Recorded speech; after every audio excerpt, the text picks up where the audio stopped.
What is up, guys? Tolkrein here. Just wanted to go over a few tips I have on being a scout. Number one, stop wasting your time. Don't waste your time on long shots that you've taken too many shots on already. Yeah, I know there's the, flying bombers and planes, and none of us can resist and shoot miss 100% of the shots you don't take. What I am talking about is XX Snipe Master Get Good waving around his lighthouse beacon 10 power scope on the castle wall at Fao Fortress.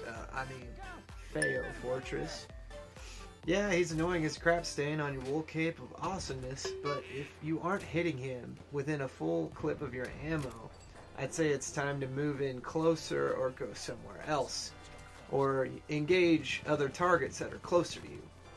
I can't tell you how many times I've snuck around the wall at the objective, and before I stepped in the objective, started shooting these guys in the back of the head like fish in a barrel. Number 2, magnification. I find this to be a huge game changer. Having medium to low power scope is going to make you more aggressive and get closer, and you're not going to be wasting your time, like I said, number 1, wasting your time from far away, which is what a high power scope begs for. It's nearly impossible to play this game objectively with a high powered scope. And what I do notice is that the higher power scopes, or the higher power my scope is, the more I want to take my time for that perfect headshot. I want to line it up just right. But versus lower power or versus iron sights, I do go for headshots, but I pull the trigger a heck of a lot sooner. Number 3, UI. Customize your UI.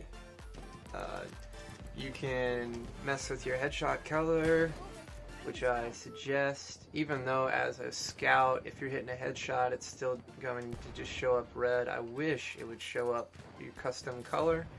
Unfortunately, it doesn't, but when you're using your pistol or, using a different kit, it's nice to know when you're hitting a headshot.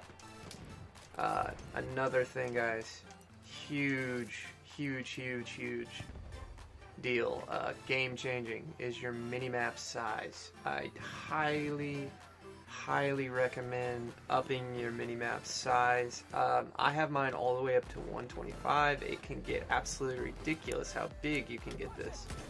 But I'm not sure what the default is. If you look on there, I'm sure if you're running default, you really need to up your minimap size. And I think it's honestly, I can't believe that is the default setting. I'm surprised that they didn't make this bigger, because I feel like once I have gone to this size and on the on-foot zoom radius, this is something that makes it zoomed out more.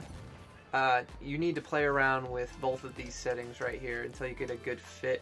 I'm at 150 and 125. I'm no longer shooting flares beyond my mini-map where I can't see them anymore. I've had that problem a lot. But my goodness, guys, this is huge. I can't tell you how huge this is. This doesn't just go for scout either. This is for every kit, really. But as a scout, you can shoot your flare so far away now. When you change your on-foot zoom radius, that is, up it.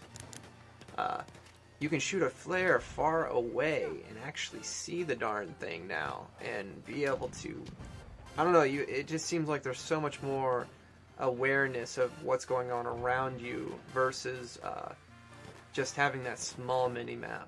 I can't stress it enough. I know this is probably, honestly, the best tip I can give, just because you can't see people when they fire their gun in this game, but you can watch crossbones. You can watch where people are looking. You watch where people just died. But goodness, guys, you really need to up your minimap size. Number 4, loadout. Flare is good. Flare is your friend. Flare is essential, I mean always. I don't believe any game mode would make you change your mind, or should change your mind about that. The flare gun obviously shows people on your map, and for friendlies. Also, it's a stinking really good weapon. Use this thing to close off a doorway or guard the stairs. Put it on the rush objective, and I cannot tell you how essential it is. This is my preference, but this is subjective, but I find that as far as secondaries go, I like the fast shooting pistols. I like the MLE 1903, and I like the C93. Just simply for the fact that I play aggressive, I play up close, so once I put a round in a guy, I can switch and just double tap him a few times or shoot the gun as fast as I can at him, and that has worked for me quite well. On the second gadget, I gotta say that when I go super tryhard, tripwire bombs, the fire tripwire bombs are definitely my favorites. Definitely subjective though. This is something you can kind of have a little bit more liberty to play around with. Grenades, I just like the regular grenade. I don't know, it's super strong, and I find I get a lot of doubles with the regular frag grenade. Another thing though, incendiary grenades are great for just blocking off a spot along with your flare. It's super duper OP, but generally I like to run the frags the most. I like to run the hatchet just because you can break wire and break wood with it. Definitely subjective though. That's what I would prefer for my loadout. Most important thing though, I'd say, is, you know, you can agree or disagree, tell me what you think, but I love running fast secondaries. I know these aren't the only two, but these are my favorite two, and I've been using the C93 the most of late. Tell me what you think. Number 5, strafing.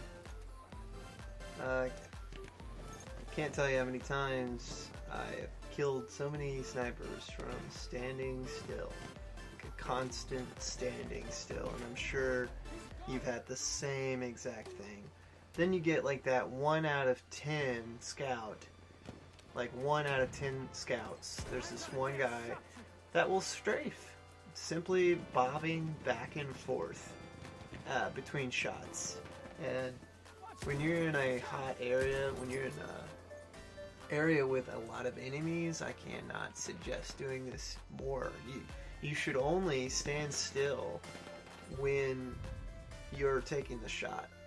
So remember that. Keep that in mind. If you apply that, I guarantee you you're going to live a lot longer. Well, that's just been a few quick tips from me to you. Let me know what you think in the comments below. Like and subscribe. Thanks for watching, guys.